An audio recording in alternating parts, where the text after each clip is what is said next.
when we improve the information going to the nervous system feels safer. And then it lets go of restrictions or blocks or other compensations that it might have been using as a protective mechanism, stiffness or pain. If we go back to our very first core movements, there's something about those original movements in our developmental sequence must feel comforting or safe to the nervous system. We like to try to teach them how to press reset and understand what their body, like how to listen to their body, how to auto-regulate themselves so that they can see what their body needs, address where their gauges are at, right? How are they feeling right now? What does their body need? And that's what we do when we are pressing reset. We go back through all the way to the very beginning by tapping into, getting people to breathe, getting them to move their head back around, rolling around on the floor, rocking, crawling, or doing similar contralateral type movement patterns. So we don't necessarily always say you have to crawl on your hands and knees, but they're the patterns that we did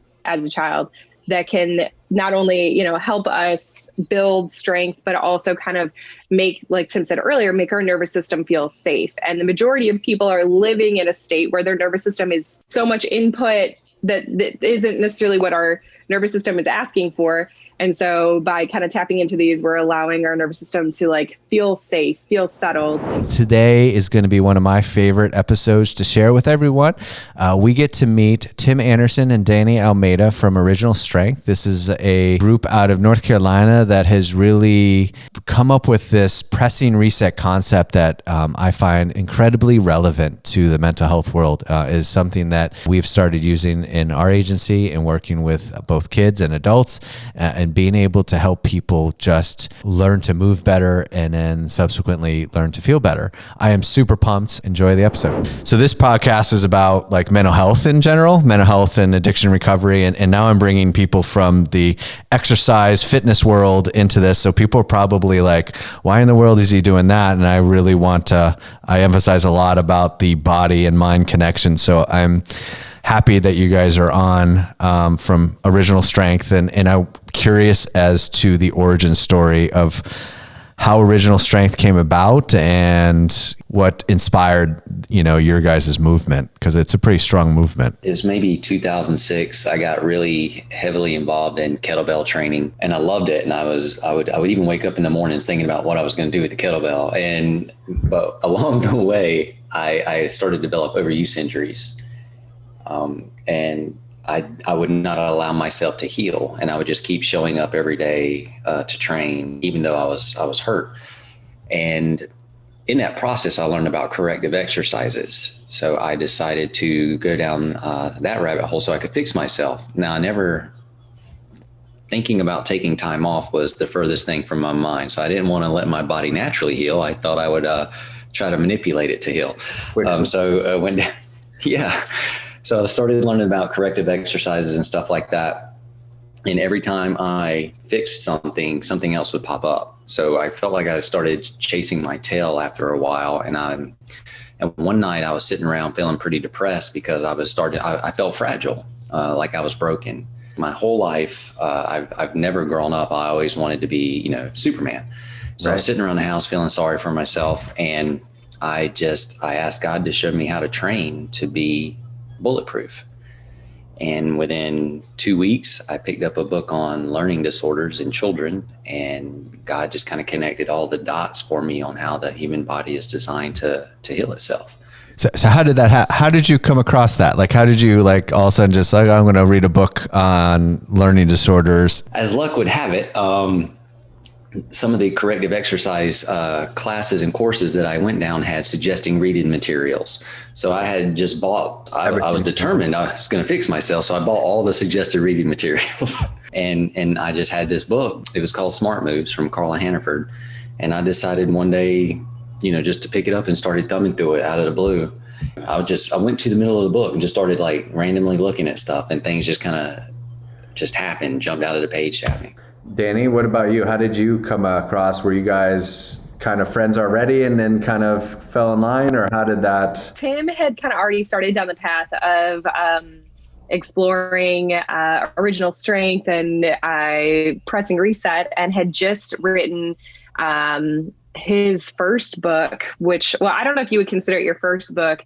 There was like Pressing Reset was like an ebook. And then he also had this Becoming Bulletproof book back in the day. So right when I met him, we actually met because I had moved to the area and I was looking for a place to train. And we both tell this story differently, but I was looking for a place to train my own clients. And I came across a little tiny sign and some overgrown grass. I was like, oh, maybe that will work. So called him up and we connected that way. I decided that I was going to come in and start training some of my clients there. Tim allowed me to do so. And next thing you know, I see Tim like rolling around on the floor and crawling out in the backyard with like chains and looking like a crazy person and not really totally understanding like what all he's doing. And so he started teaching me a little bit about what it means to have your original strength and to press reset.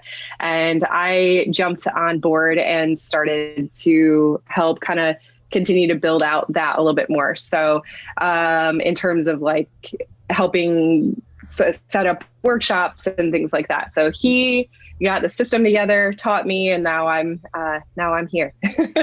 It would probably make more sense to know that little sign she saw that had the grass around it actually said personal training on it. Okay. And while it was a sign to attract clients, Dani thought it was a sign for a place where she could go personal train. It was weird. Not true.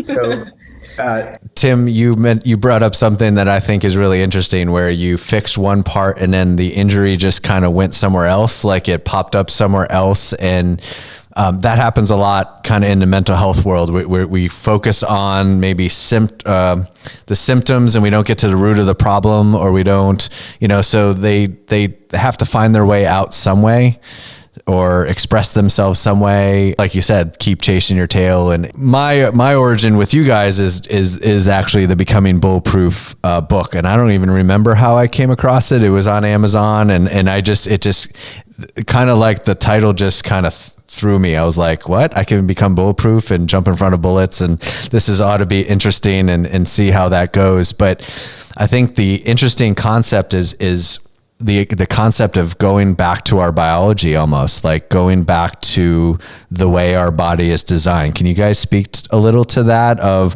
the way we heal ourselves is by really tapping into how we're made and how we're designed and what we're put on this earth to be able to do? We're all born with an original movement template in our nervous system. That movement template, is called the developmental sequence. And that sequence carries us through movements that actually build our nervous system. So movement, how we move, builds our nervous system. And we all have this pre-movement template that we develop through to get our nervous system started, to lay a foundation for all the neural networks that our nervous system has. And the more we move, the better and the bigger and the richer, the more depth we create in our nervous system. Because the nervous system's it's plastic and it wants to move and grow with us. So if we tap back into that original movement template, no matter what age we are, that original program is a growth and building program. Mm-hmm.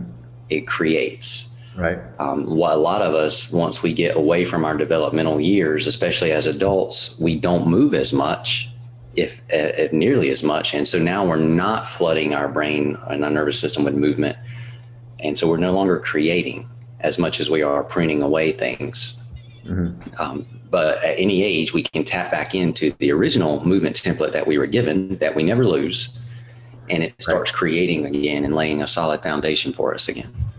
Well, yeah, I was just going to say, kind of our mission at Original Strength. So like our general mission is to reintroduce people to the hope that movement can bring, right? So we believe that your body was made to heal, that it is awesomely and wonderfully made, and that by moving your body that you can restore and restore both physically and mentally. So by pressing reset, which I'm sure we'll talk a little bit more about to explain exactly a little bit more about what that means. But by pressing reset, we're able to really just kind of restore mentally and physically our lives. And that's kind of kind of at the base of what original strength is and what our mission is, right? It's to help show that there is hope in what you're able to do and what is in your control.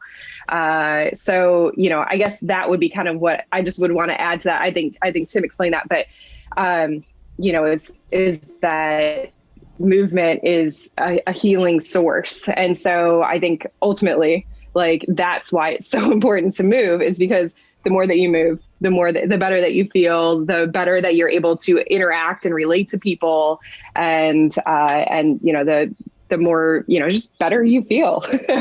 So I don't know if that's helpful or not. Oh, that's very helpful. And it kind of leads me into my next kind of thought, a process. And Tim, you were mentioning that when you were discovering this idea that you were feeling kind of depressed because of these injuries. And did you kind of discover like a mental health connection along the way? Or is it something you always kind of were aware of or saw that, how did that kind of intersect? I think it was kind of both. Like, I think all of us know, like, we all know that it feels good to feel good, and that when we move well, we feel well. And we all know that how we feel often affects how we move. And so we know it, but we just don't know it. Right. So for me, like, I was like, so you get like, because once you have an injury or you're consumed with whatever's going on in your body, you're consumed. And sure. Then all your energy now goes in, and it takes all your thoughts, and then your thoughts spiral into even deeper rabbit holes of whatever you're dealing with, and it affects your emotions, and then your emotions affect your thoughts, and you just get into this muck, right? That, well, maybe I don't have to be that way. And well, when I move this way, this doesn't hurt anymore. Well, I don't have to hurt anymore. And then all of a sudden you just feel better because you know that, well, maybe I'm not stuck with this. Maybe this can go away. Maybe it's not as terrible as I thought. Maybe I'm not broken. Once you get that little glimmer of hope and you kind of get excited, well, and then you start to move more. And then, so then along the way, it kind of did grow with it because I saw how powerful it was. Right. Because, once I was no longer self-absorbed for whatever reason, I just wanted to tell everybody about how their body was designed. I didn't even know why, but it was just something I wanted to share. So, and then that was actually fun. And then to see other people like start smiling or to feel better themselves. It kind of started with it, like, cause I was actually in it, but then it kind of grew, as we grew, it kind of grew that message of the emotional and the mental aspect of moving really grew along the way. As you were developing it, you were experiencing it. So you were learning about it as it was happening. I'm curious, and I don't know if before or after, I mean, cause you guys were doing personal training. Do you guys recognize a mental health component with the people that you work with, or how anxiety or stress or, and what kind of things do you guys see? And then maybe we can kind of move forward with how the reset kind of heals that as well. Yes. I mean, we see a ton of different layers. So obviously, stress and anxiety reflects in the body like very, very greatly. And the majority of the people, especially right now in our current times, we're seeing a lot of stress and anxiety. And we're also seeing people often at their most vulnerable state. So they're very comfortable. They get very comfortable with us and get comfortable sharing. And again, we're seeing them in their most vulnerable state. So it kind of creates this, a different level of relationship where they're used to being vulnerable around us. I think, we've really worked with everyone that's, on different varying levels of depression, stages of grief, processes of, I was going to say other processes of loss, after dealing with, addiction and behavioral, situations. So, I mean, we've really kind of worked with pretty wide range of individuals. And it's pretty much everyone, honestly. I mean, everyone's got something that they're dealing with. Are there people that are seeking personal training as a way to heal with their mental health, and a mix of people that you're finding mental health come about through the, art of going, through the personal training? Is there kind of that mix? I think there is the mix. For people that want personal training or private training, sometimes they're not injured and maybe they're not suffering emotionally, but they are because they want to feel good, but they don't feel good in their own bodies. Mm-hmm. Some people are dissatisfied with how they look or how they think other people think how they look or whatever's going on in their head, but they're not comfortable in their own skin. So for me, they're bringing that to the table because they want to feel good and they don't really love themselves enough to, they need help to get there. We like to try to teach them how to press reset and understand what their body, like how to listen to their body, how to auto-regulate themselves so that they can see what their body needs, address where their gauges are at, right? How are they feeling right now? What does their body need? What do they need to take care of themselves? And then moving forward. And I've worked in the mental health field for over 20 years, and mostly for a good percentage was with kids and troubled kids, kids with lots of traumas and adversities and things like that. And you don't necessarily see all the injury or the physical injury, but it would be interesting when I worked in residential, we would always have a nurse go around to the different tables and get, a med check, kind of like they would, is everything okay? And you would just see the list of problems, medical issues that, that kids are wanting to see the medical professional with. And then when I came to the current agency I'm at, which is more of an outpatient, all ages, I started working with adults and man, there's adults everywhere with just lots of physical limitations, physical injury. And there was this feedback cycle of the anxiety and stress from the physical injury, but then also it's inflaming your physical injury and pain. And it's just this vicious cycle that it was hard to break. And I think we live in this world where everything is siloed. So I'm going to go to one person for this, and I'm going to go to another person for this. They're kind of interlinked and connected, but we treat them separately.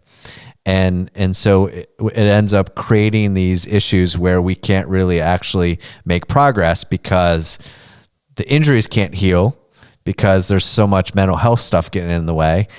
And then the mental health can't heal because there's all this physical stuff getting in the way.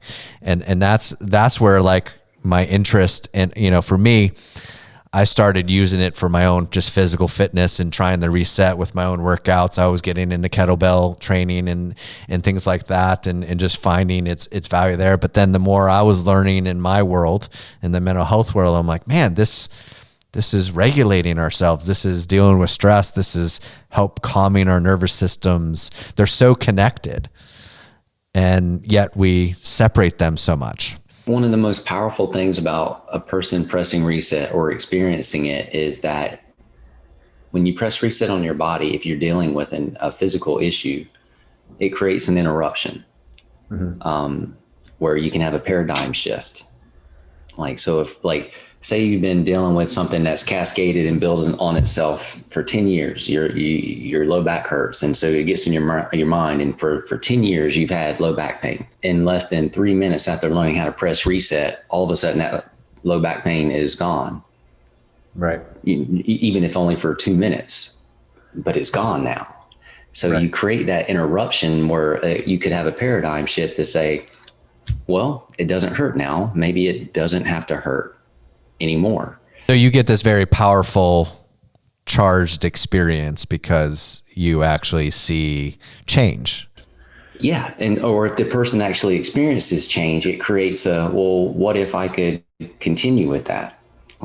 Maybe if you, let's take it more simple than back pain. If you have not touched your toes in 20 years, right. And it would stand to reason that you'll just assume you'll never, ever touch your toes. Like it's impossible to do. Like you can't do it. So why even try? And you just settle on the fact. It's an absolute fact. You're certain that, I'm just never going to touch my toes. But then you do in 2 minutes after learning how to press reset. Well, now that certainty, it's no longer certain.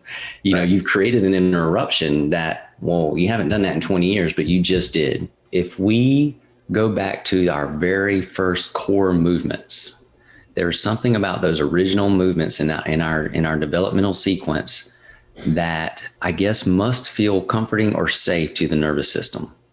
that yes, they do provide the nervous system with wonderful information that it uses to heal itself. When we improve the information going to the nervous system feels safer. And then it lets go of restrictions or blocks or other compensations that it might have been using as a protective mechanism, like stiffness or pain. So the body's kind of like an expression suit. Whatever's going on the inside, the body pretty much expresses it. It expresses your thoughts and your emotions. And when it's lacking information from how you move, well, it expresses that too. And it's all in restriction. Like we just explained, so pressing reset is tapping into these developmental movements. And if you're looking from another simplified version of developmental movements, these are movements that we did as babies to gain the strength to be able to move through life. So, the first thing a baby does, or the first thing, that happens after a baby is born is it, comes right out and usually starts crying. Really, it's gasping for breaths of air, right? So baby starts breathing, and baby only knows how to breathe deep through the nose, deep down into the belly. Baby is breathing as efficiently as possible.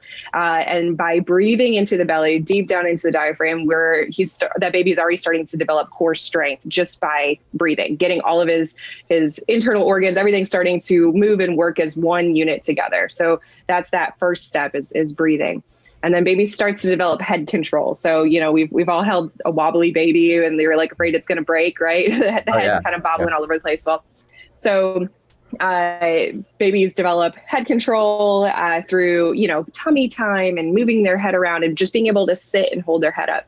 So that starts developing head control, which is stimulating their vestibular system, right? So they're starting to learn how to keep their body or where their body sits in space. And also they're actually stimulating that vestibular system all throughout the time they're in their mom's womb, but they're further stimulating and building strength through the spine, and they're, establishing posture, right? Then they start rolling around on the floor, which stimulates not only continuing, to kind of allow them to, improve their proprioceptive input. So like knowing where they are and feeling and understanding and getting in all the input from the ground. But they start gaining strength and again, using their body and tying their whole system together. So if we look at the body as one big X, they start really using all of their core, they're firing their whole center just to start moving and rolling around on the floor. And that builds strength so that they can start sitting, and then they can start getting on their hands and knees. And then you'll kind of see babies kind of on their hands and knees, rocking around a little bit, kind of starting to look like they're about to crawl. And as they're on their hands and knees, again, now they're building strength to support their bodies, right? So they're building strength through their shoulders and their hips, and again, their spine. They're kind of rocking forward and back. So they're getting movement, and they're learning how to get their movement to tie in with one another. So the upper body with the lower body, because they have to push and pull forward and back. And then they start crawling, and, they start moving around. And next thing you know, babies are walking and running and sprinting and skipping and dancing and playing and all of these things. But each of these movements, and we call them the big five, so breathing, head control, rolling, rocking, and crawling, all tie together and kind of stack as a way to, basically they're handing the baton to the next step, right? So in order for that baby to be able to get to that running part, they have to go through each of those steps to really get their body in check.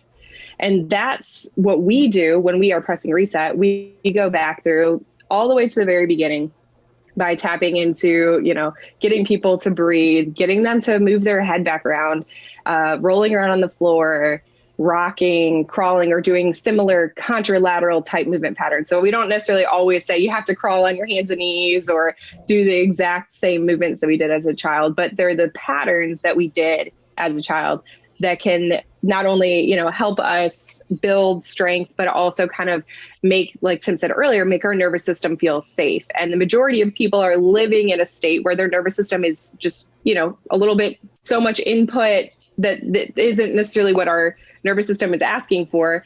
And so by kind of tapping into these, we're allowing our nervous system to feel safe, feel settled, right? Like even simple movements like how much do you love sitting in a rocking chair or, swaying in a hammock, or, when you were young, your mom cradled you and rocked you as a child. So there's, I remember we still keep the glider that we use for our kids when, we still have it. It's in our bedroom. And I remember my 8-year-old just having a meltdown and grabbing her and just getting on that chair and just rocking back and forth, and it totally changed things. And she went and brushed her teeth, cause we were melting down over not brushing your teeth, and so it was, I love the glider. It's like, it's just that, great movement. So I wanted to go back to the breathing, and because what I heard you say is that the breathing almost strengthens a lot of our body. So in our mental health world, we emphasize breathing all the time. Breathing is kind of becoming commonplace. Like we do lots of deep breathing exercises, but almost only in the sense of we communicate it in terms of, do this to calm down, to regulate, but not necessarily thinking about the ongoing all the time breathing. Because what you're talking about is more than just let's do an exercise of breathing, but we want to learn how to breathe this way all the time because it's strengthening our body, it's healing our body, it's, helping us function. We're designed to fill our lungs up from the bottom to the top. And when we're using our diaphragm properly, that's what we do. And so when an adult uses his diaphragm, and they allow themselves to belly breathe, they relax their abs and their belly expands, their sides expand and their low back expands.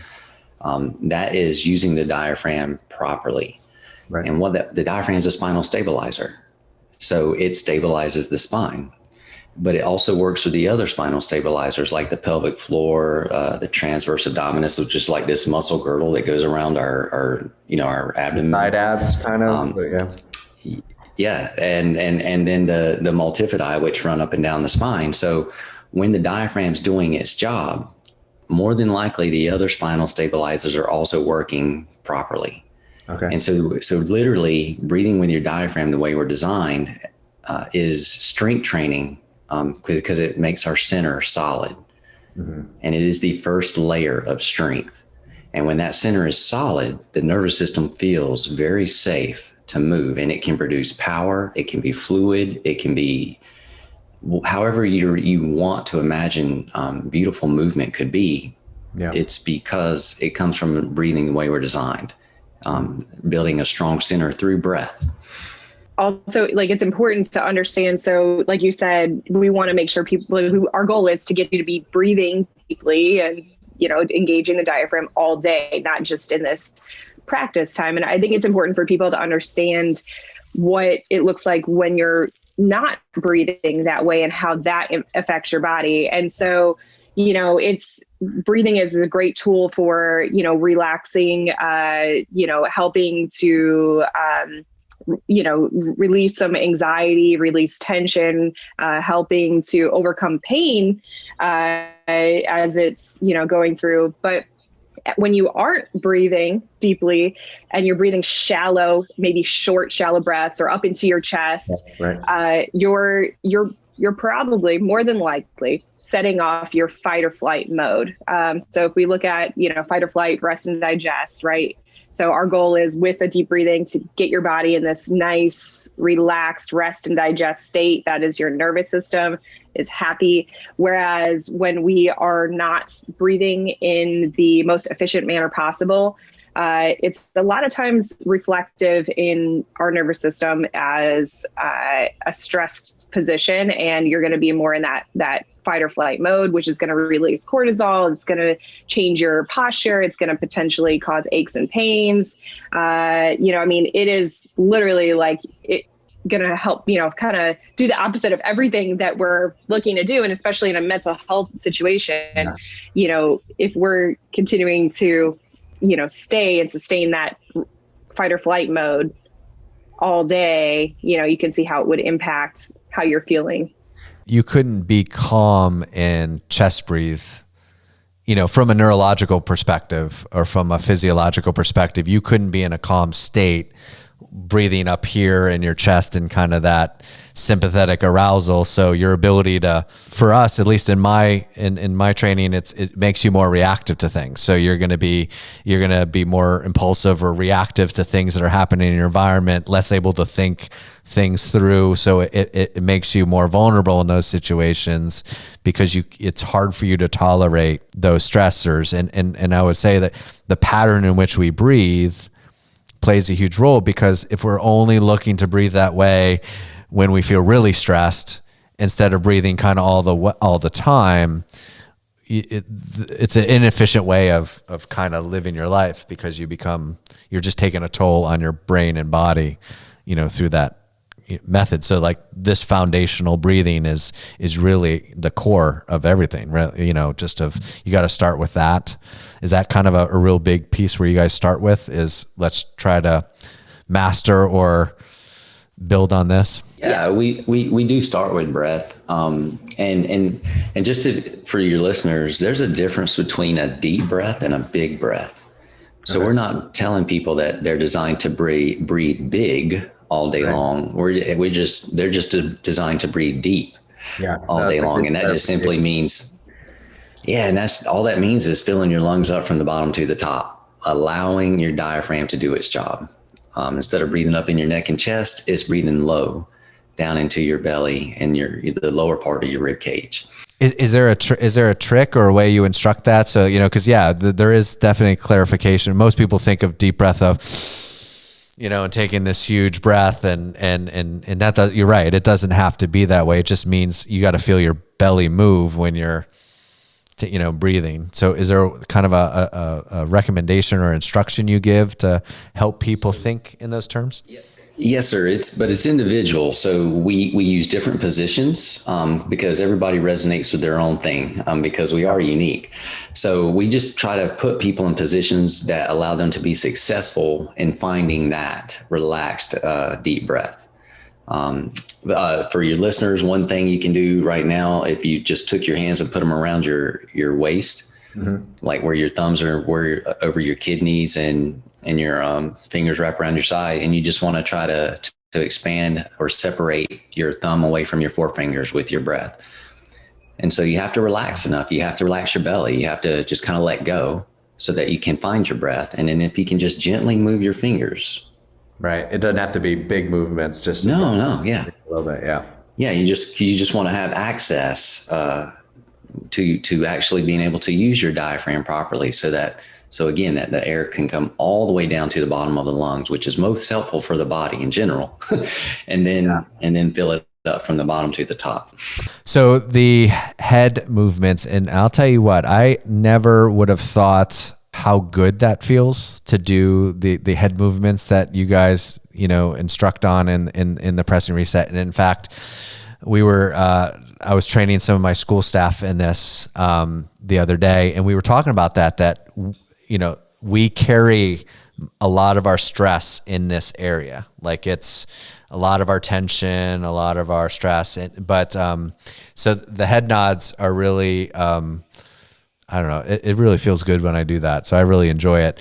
But you mentioned the vestibular system. Could you explain a little bit more of how the head nods connect to the vestibular system, and more specifically what the vestibular system does for us? Like why it's important and how it relates to other systems in our body? Because you identify that it's a pretty important system. It's your first sensory system to develop. And so short term meaning is two gyroscopes that live behind your ears. And most people, it's easy to think about it as your balance system. Okay. It's what gives us balance. But it is also the information crossroads point for the brain. So what that means is all the information that your body generates and receives travels through your vestibular system before it goes into your brain. Okay. And it is that information that gives the brain what it needs to know to give outformation or to give output for how the body is to express itself and move and be. Is that both from the external world, like information from the external world goes to the vestibular system, or is that also true of like the internal self? Internal and external goes in, except for smell. So your sight, your hearing, your touch, all of that goes through the vestibular system before it goes into the brain. So not only is it balance, but it's also information collection to give to the brain. And so the healthier that is, the healthier the whole body is. So if your vestibular system is healthy, then more than likely you can move well, think well, feel well. You have good balance, good posture, good coordination, good rhythm. Yeah. If your vestibular system is unhealthy, poor balance, poor posture, no coordination, emotions aren't that great, your thought processes aren't that great. So does it cloud the information going into your brain in terms of thinking and feeling and so everything dances together though, so you can't separate anything out and isolate it. All experiences, everything the body goes through, everything dances with itself. There's not a cell in your body that's not attached to another part of your body that does not affect any part of your body. Right. And so really there's not a cell in your body that doesn't affect how you think and how you feel, because those are also tied to your physical self. It's just a super highway of everything just being, connected to it. Yeah. So the head movements, head nods, and what's the nature behind that? Well, when you're moving your head, so when you're moving like your head up and down and side to side, you're actually moving those gyroscopes, right? So like we're getting input through like from that movement into your brain. So your brain, your system is having to assess all of that movement as you're going up and down, right? So that is considered like an input to the system, which then can, continue to feed the system. I don't know if that's kind of, does that answer the question? And Tim? Well, the thing that's standing out to me is that maybe there's the connection of inactivity that often happens when we don't move. So the vestibular system doesn't get stimulated very often. So then it becomes problematic in terms of being able to function. So we often talk about, neurons getting pruned away. And so if you don't use it, you lose it. I think you're spot on. Every single muscle in your body is reflexively connected to your vestibular system, especially the center muscles around your torso. And if that's the case, then not stimulating or moving your vestibular system kind of dulls the reflexive connection to every single muscle in your body. So to that point, and this is wild and it's in front of our face all the time, but the head and the eyes they're made to be on the horizon. Mm-hmm. Well, when you're sad, where's your head and your eyes? Yeah. Looking down. Yeah. Yeah. So where's your vestibular system? Where's your emotions? Right. When you feel confident or happy, where are your head and your eyes? Captain Morgan guy. We always used to do the Captain Morgan guy, like pose to, right. So yeah, to get that chest up and. Everybody's got a little Captain Morgan in them, right? So, and they're supposed to. Right. Yeah. So what's next after head nods? We go rolling. I always mix up rocking and rolling. Maybe it's the rocking and rolling sequence that always kind of trips me up, but we roll first, right? So in the sequence, and I know that we don't have to, when we're doing reset, we don't have to do them specifically always in that order. We can do them in a variety of different ways. Like I said before, we're starting to kind of like get down on the ground and really move. And so we're getting our spine like twisting, getting some rotation through our spine and learning how to connect opposite limbs with one another. Now, the average person, they don't really care about that. They care about how good it feels. And it feels really good. It feels basically like when you're rolling around on the floor, like you're getting a giant hug. And so kind of talking from that standpoint alone is just like getting some physical contact from the floor can be a really great way to give solid input into your system, into that nervous system to, again, make it feel safe.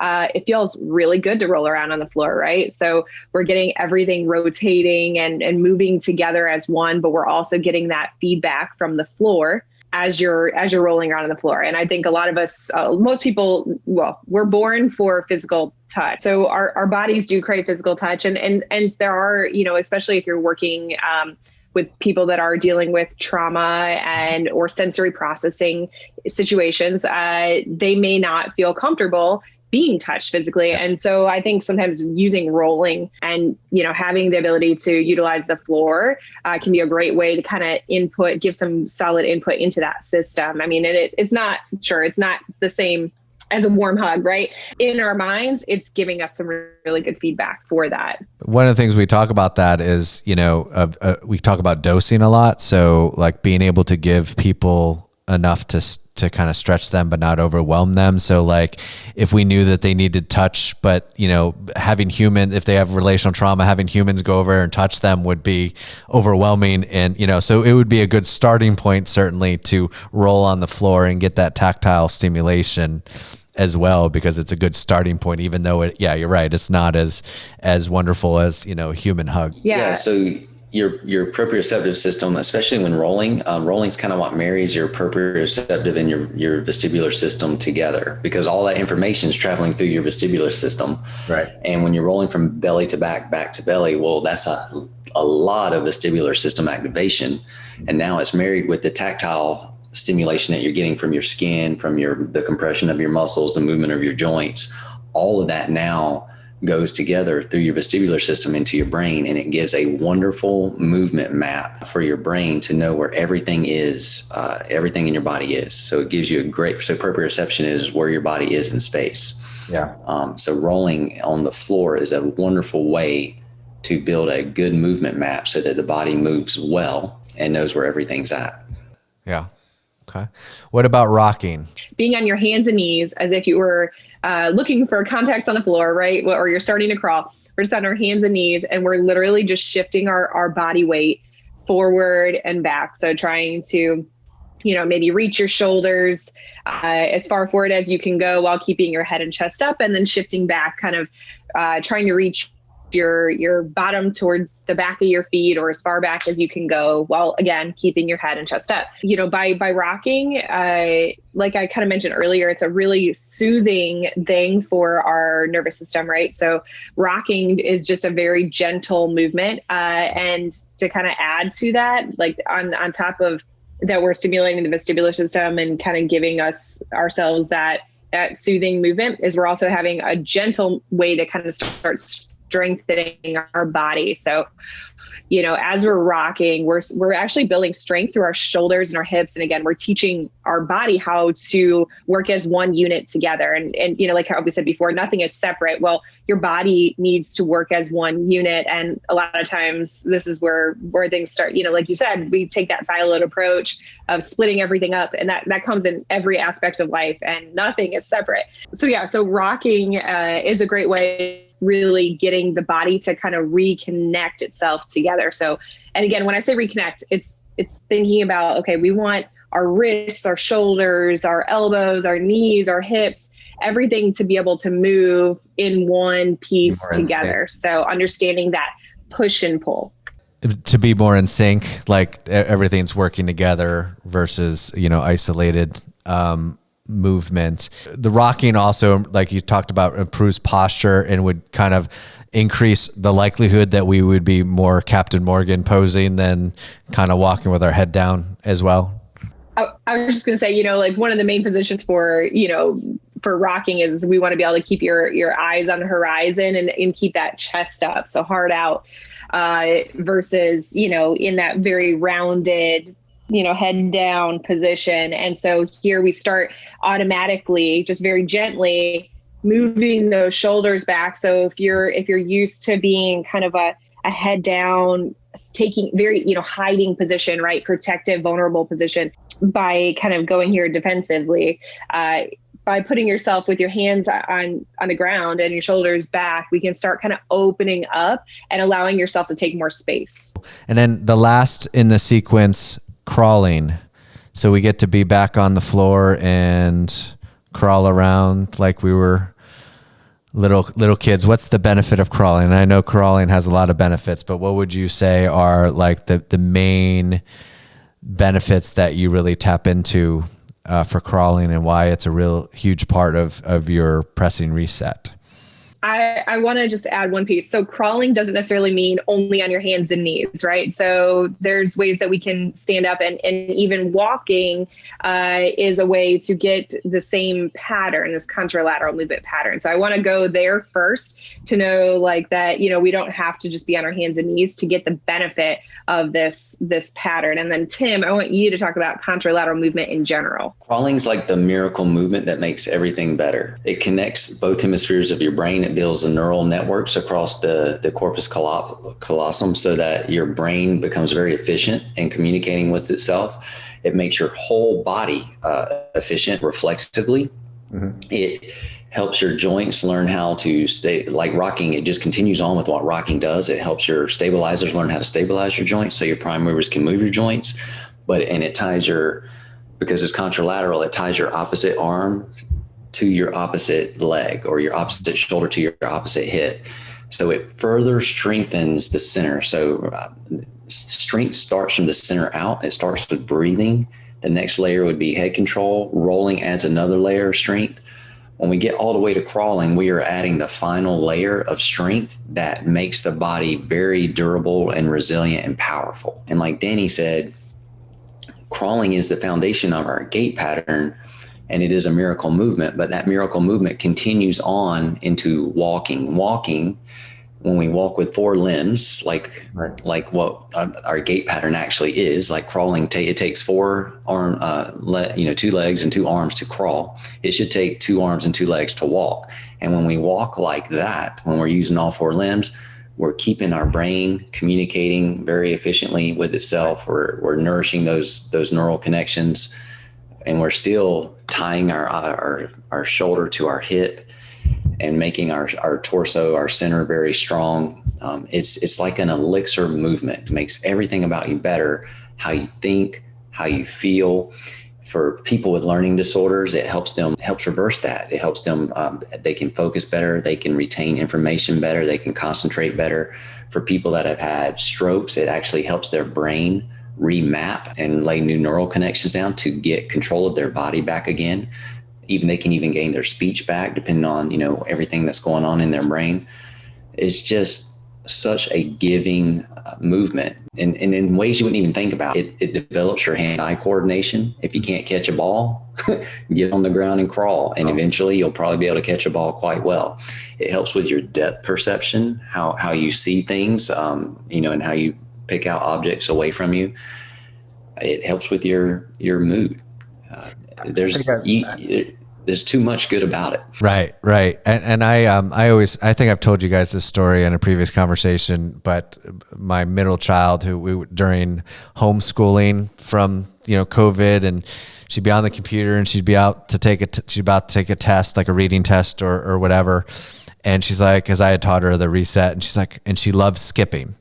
So skipping was her favorite kind of activity. And she's like, I need to skip. And she'd skip right before the test, skip all, and she knew, after doing the reset, she knew it helped her think better, concentrate better, focus. And so she knew she needed it. And so not at my encouragement, she just naturally said, I need to do that. Because I remember getting a text from my wife saying, she just went skipping before she took the test. And I'm like, oh my gosh, that's awesome, and just knowing that kind of helped reset her to kind of be focused for that test. And I thought that was wild. And skipping is a joyous rhythmic expression of crawling. It's just, it's just up on 2 feet versus being on your hands and knees. Yeah. Or how do you guys specifically use reset in your day? I mean, I'm sure there's many different ways that you guys do that, or what are kind of is a part of your life, help you function and thrive? I think for both of us, both probably constantly living that reset life. I mean, that sounds ridiculous, but generally it's just so ingrained for us. But maybe in moments like we're for example, maybe in the morning, like starting off the morning, practicing and going through some breath work might be part of that movement, moving the head around, right? Or using resets as our warm up or part of our workout or a cool down and things like that. Going for walks when we're angry or we need time to process things, or just because we feel like we want to feel good, right? So breathing all throughout the day, all the time, all the things we're doing. Like right now, if my neck is sore, I'm going to go up and down, and that's just like instinctive, right? Like I'm going to try to do that because it works for me. But, I know there's been like different times where I've used resets specifically, like, right after having my daughter, I had two young kids, watched my niece, and had a lot of personal stress. And like I had to literally say the words press reset in my head as I got into the car so that I wouldn't have a meltdown, to get from one place to the next, because I couldn't slow down. Like I had so much anxiety over like making it somewhere on time and things like that. So, it might've been something like that, or dealing with pain. Like I just had surgery recently. Like I've been using resets as a way to manage pain or a way to recover. So there's so many different ways that you can use them. So if it's new to you in the beginning, I would deliberately every morning, I would spend 10 minutes pressing reset. The nervous system works off repetition. And so the more we use it, the more we get to keep it. So now, and ideally, and this makes sense, but ideally every breath you take is designed to be a resetting breath, a designed to fill your lungs up from the bottom to the top. We're always designed to use our eyes and our head. So eventually, like Dani said, you're living in it because it is your design. So all it is, it may start out deliberately for 10 minutes a day, but eventually, just like when you were a child, it becomes a part of just your design, and you're just in your design, engaging in it. And that's it. Right. So it becomes a part of your daily, you probably don't even sometimes realize you're doing, outside of the breathing, but even just you kind of naturally, automatically, your body starts to recognize it needing it. And then it kind of does it automatically, often like as your natural templates. But even take it further. Like, so when I walk, I use 4 limbs. So if I'm going from A to B, I'm always pressing reset. If I'm breathing, I'm always pressing reset. If I'm using my eyes and head, and I do, so then I'm always there. But to your point, it does afford you the ability. Like, so if you get stressed or something's really bothering you, or you need to get a hold of your emotions or your thoughts, or you don't want to be a victim of them, it does give you that availability to slow things down and to be more cognizant of what's going on inside of you, so that you can be more intentional with how you take your breath. Maybe you do want to slow it down. Maybe you do want to go deeper. Maybe you do need to go for a walk so you can clear your head. And maybe you need to swing your shoulders a little bit harder. I think one of the most powerful things about pressing reset is the ability to, is to develop that self-awareness. It really, pressing reset allows you to become aware of what your body needs. And it allows you to create a relationship with yourself, to know, again, what your body needs, how it's feeling in that moment, to really listen so that you understand how you can respond. It gives you kind of a sense of just, again, a sense of awareness, I think is really important. I think a lot of times we get out of body, we get out of where we are. And sometimes we are too much right where we are, but by allowing ourselves to kind of take the time to reset and to truly feel and listen and like take in where you're at, I think it kind of gives you a starting point from where to go next. We talk in our field. Our field is grounded in a cognitive behavioral approach, meaning they really focus really up high in our cortex. And more we're realizing how it's the wrong direction. Like we can't go directly to the cortex, and how the body and plays such a huge component. So especially with trauma and all sorts of things, we really have to bring people's awareness to their body, because it's their emotional experience that is experienced through their body that really plays a huge part in how our impairment in functioning, or dysregulation, or self-defeating patterns of behavior and things like that. How would you connect reset to resilience? So how does doing the reset make us more resilient? Is there thoughts you have on that, of how it creates resilience in us? It's a twofold resilience. One, physically, it ties your body together and makes you least likely to get injured. And you move better. So now you feel better. Now mentally, you don't get stuck in thinking that you're fragile, you're weak, or you're broken. So it totally can turn your mindset around and your emotions, because again, too, like this is evident, it's in front of our faces all the time. And it took me 3 years of teaching workshops to realize this, but how you move is married to how you feel. And all we do in our workshops is we teach people that they are designed to move. But the thing is when we move well, we feel good. So if we're designed to move, we also must be designed to feel good. Sure. Oh, absolutely. So pressing reset is not just physical. It builds mental and emotional resilience because it puts us in the state that we're designed to be in, which is a state of good, a state of joy, a state of health, a state of laughter, a state of ease, and a state of peace.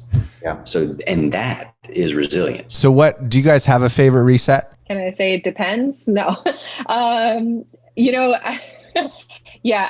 I mean, personally, I would bounce between like rolling around or just breathing. I know that's two answers, but fine. Those are probably going to be my go-tos. And if I had to pick one specific roll, I'd probably go with like a full segmental roll, or probably full segmental rolling, just all over the floor. If I try to do one thing every day, and this is weird, is take a walk. And that is the one thing I try to make sure I fit in every single day. The rest of this stuff it's just extra. Right. At this point. Strangest or most unusual place you've done a reset? Because I always say, and so my logic behind this question is sometimes it's finding access in it when you really need it the most. And so I just was curious if there was like a place where you did a reset that wouldn't seem likely. I'll throw out, I'm going to give you a couple. So shower, kitchen floor, hotel room, airport, and right outside of a really busy conference room right before giving a presentation. Okay, those are mine. Those are a lot, yeah. So were you rolling outside the conference room? I didn't get down on the ground, but I have done that before though. But yeah. I don't know what would be weird because I've done it in everywhere imaginable. Airplanes, truck stop, bathroom stations, because I have felt safe there versus being outside of the truck. It's just weird. Like, just depends on where I'm at, what I'm doing. But everywhere that my body has been, I've done something. Yeah. No. See, again, the nervous system wants to feel safe. So I've got to make sure my nervous system feels safe before I can do this stuff. As someone that has traveled like far distances with Tim, I would say probably the weirdest is on the airplane though, Tim. He's like straight up crawled the aisle of the airplane. So the flight attendants are like, sir, yeah, that's wild. So as long as nobody gets tased, nobody gets hurt. Right. Right. So if someone really wanted to take a deeper dive into original strength or the reset, what is your recommendation? Where should people go? Yeah. So Tim's written several books. I would say if you were going to start with a book, the best one would be Pressing Reset Reloaded. So Original Strength, Pressing Reset Reloaded. You can find that on Amazon. All of our books at originalstrength.net. So that would be a great spot for low-hanging fruit. We also have a DVD or a streaming video that has us kind of talking and walking you through each of those as a really brief introduction. For those that are professionals that want to really learn how to take it and use the resets a little bit more in their profession, I would recommend attending one of our certifications. We have a couple, but the first starting point with that would be the Pressing Reset certification. Currently, we offer those actually through the rest of this year, at least. We're offering those online, which thanks to COVID has kind of opened some new opportunities there. We do them in person as well. So that would be a great option. And for tons of free material, we put out lots and lots of content Tim puts out a video every week. We have new blogs posting every week. We've got a podcast of our own, which can be on YouTube or on iTunes, the Original Strength Podcast.